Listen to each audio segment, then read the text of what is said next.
3년 전 지난 대선은 이른바 소쿠리 투표 논란, 그리고 이번 대선은 아니 투표용지 들고 식사도 하고 왔다라는 밥그릇 투표라는 비판도 많이 나왔었습니다. 그런데 이렇게 매 선거마다 선관위의 부실 관리 논란은 계속 이어져 왔었는데, 그런데 최근에 뒤늦게 알려진 사실 하나가 있습니다. 부실 관리에 대해서 우리 국민 여러분께 진심으로 송구의 말씀을 드립니다. 선거 절차가 마무리되는 대로 문제의 원인과 책임 소재를 밝혀 엄정한 법적인 절차를 밟도록 하겠습니다.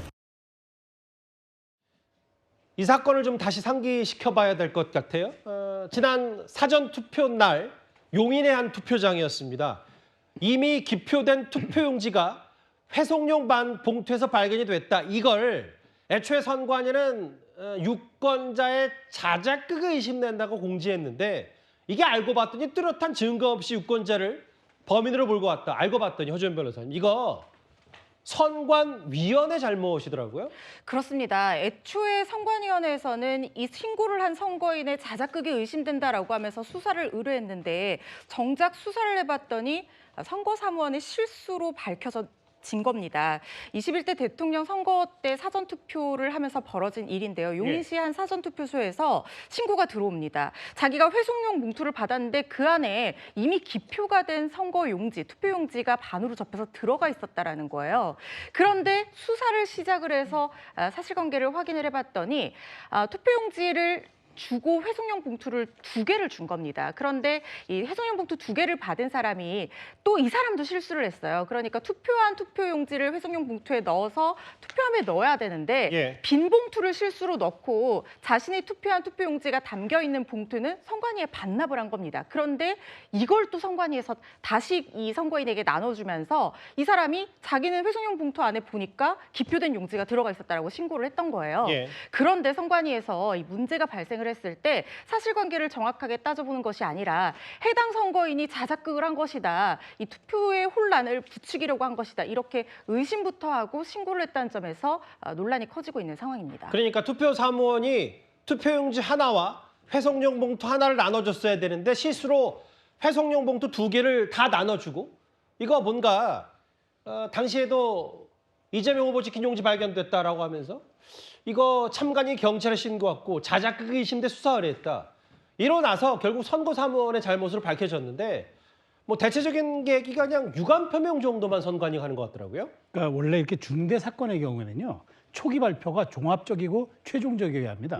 그런데 이렇게 중대 사건이죠. 왜냐하면 이게 표는 한 표지만 실질적으로 이 사안이 말하자면은 부정선거의 음모론으로 비화할 수도 있는 거고, 그다음에 선관위 부실관리 의혹 때문에 선관위에 실시하고 있는 사전선거에 대한 여러 가지 의혹이 제기될 수도 있는 중대한 상황에서 더더군다나 이게 그때 가장 뉴스의 중심에 섰는데, 중앙선관위가 그 정도의 인력과 예산을 운영하는 아주 큰 기관임에도 불구하고 이거를 유권자의 실수로 했다, 자작극이라는 표현까지 썼어요.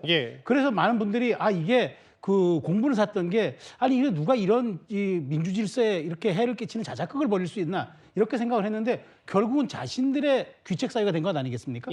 이런 측면에서 원래 선관위라는 거는 존재 자체가 공기 같아야 돼요. 우리가 이렇게 관리하는 사람들에 대해서는 있는 듯 없는 듯 몰라야 되는데 자꾸 선관위가 논란의 중심에 섭니다. 이런 부분들이 음모론까지 갈 수 있는데, 선관위가 여기에 대해서 마치 선거가 끝나고 어물쩍 지금 한 2, 3주 되는 상황에서 이렇게 지금 얘기를 슬쩍 꺼내놓는 거, 이게 전 올바른 태도가 아니라고 보고요. 최소한 이런 부분들은 저는 선관위가 공식적으로 사과하고, 그다음에 여기에 대한 어떤 시스템에 대한 방지 부분까지도 얘기를 해줘야 되는데, 마치 이게 새 정부 출범과 더불어서 쓱 묻어가려는 듯한 이런 태도, 정말 이거는 선관위가 비난받아 마땅하다고 봅니다. 아니 근데 지금 보면 저희 뉴스탑텔에서 당시 사전투표 날 이 관련 논란을 짚어보고 보도했어요. 그럼 내부 조사라도 똑바로 하고, 뭐 자작극이라고 의심된다라고 규정하지 말고 해야 되는데, 이미 공지를 해놓고 우리 잘못 아니다라고 해놓고 나중에 경찰 조사하고 이것저것 알아보니까 투표사무원의 실수다. 이게 지금 선관위의 부실관리 논란을 계속 부추기는 거거든요. 다음 화면을 보겠습니다. 이 사건도 기억하실 거예요. 이거 대치동 사전투표였던 걸로 기억하는데, 남편 신분증으로 대리투표했고 5시간 뒤에 본인 신분증으로 투표 시도했다. 이 사람들이 선거사무원인데요, 장현주 변호사님. 제가 뭐 특정 선거사무원들의 일탈, 실수 이런 거를 싸잡아서 비판하자는 게 아니고 전반적으로 선관위가 이거 조직 관리를 어떻게 하는 건지 이러니까 계속해서 논란이 되고 지금 이재명 대통령 취임한 지 이제 2주 다 돼가는데 2주 됐고 근데 이 부분이 지금 와서 3월에 실수다라고 이렇게 지나갈 문제는 아닌 것 같아서요. 그렇죠. 이런 일들이 반복되는 것 자체가 선관위에 대한 국민적인 신뢰를 낮출 수밖에 없는, 그러니까 결국 선관위가 신뢰 훼손을 자초하고 있다라고 볼 수밖에 없을 것 같습니다. 특히 지금 이 대리투표 관련된 부분은 자신의 남편의 신분증을 갖고 와서 대리투표를 하고 또 본인 명의로 투표를 하려고 하다가 이제 공직선거법상 사위 투표죄로 당시 구속도 됐고요. 지금 구속된 상태로 기소까지 된 상황인데 당시에도 선거 사무원이다라는 그런 직을 이용해서 그 업무를 이용해서 이런 일이 가능했다라는 것이 나왔기 때문에요. 결국 선관위에서 사무원 관리를 어떻게 하는지에 대해서도 강력한 질타가 있었던 것도 사실입니다. 그런데 관련 선관위에서 이런 부분과 관련해서 국민들이 이제 선관위에 대해서 신뢰가 좀 흔들리고 있는 상황인데 얼마나 재발 방지에 대해서 강력한 대책이 나오고 있는지에 대해서는 저도 좀 의문인 부분들이 있거든요. 당연히 이런 부실한 관리 감독에 대해서는 정치권에서 좀 더 많은 관리 감독이 있어야 된다라고 생각이 들고요. 선관위에서도 이런 일이 다시는 발생하지 않도록 재발 방지책을 어떻게 강력하게 내놓을지 이런 부분에 대해서도 좀 구체적으로 안이 나와야 되는 것 아닌가라는 생각 듭니다. 자작극으로 의심된다더니 멀쩡한 유권자, 시민을 의심하고 탓한 선거관리위원회까지 만나 봤습니다.